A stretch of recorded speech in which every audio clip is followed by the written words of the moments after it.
T-Mobile has replaced their entry-level hotspot with the Franklin T10.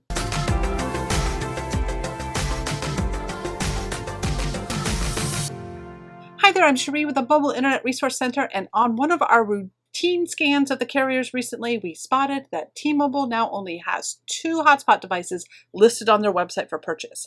The Franklin T10, which is a new entry-level hotspot, and the M2000 5G hotspot as their flagship.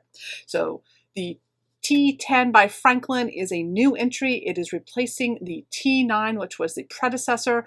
It is an entry-level Category 4 mobile hotspot device, so very low-end LTE. We don't recommend that category of hotspot for most who want to keep as connected as possible. It is just a small puck. It's kind of like this one. This is one of their other entry-level hotspots of the past. Similar size, similar casing. There's not many changes to the hotspot itself over the T9, except for that instead of using really old antiquated Wi-Fi 4, it is using Wi-Fi 5. The current standard of flagship hotspots is Wi-Fi 6, so it's even behind there as well as in its cellular capability.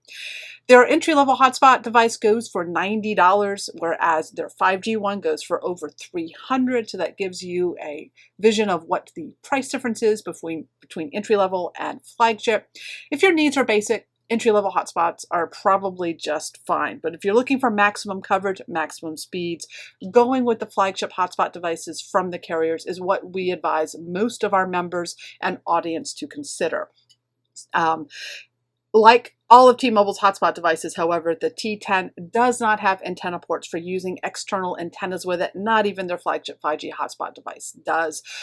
So that's a disappointment. But really, this is a minor change from the T9. They also changed the style of USB cable that you can use for powering it, as well as doing USB tethering. It's now a USB-C as opposed to micro USB. Just really minor changes in a refresh in the product line.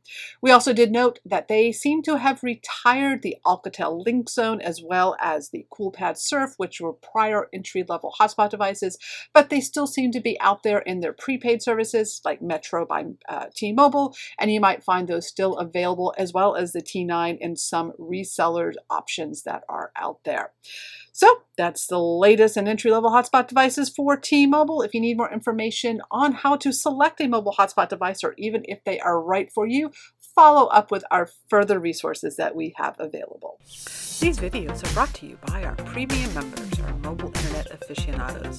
They make it possible for us to track this news and create these videos. If you like this video, please give it a thumbs up, leave a comment, subscribe to our channel, or better yet, consider becoming a member yourself.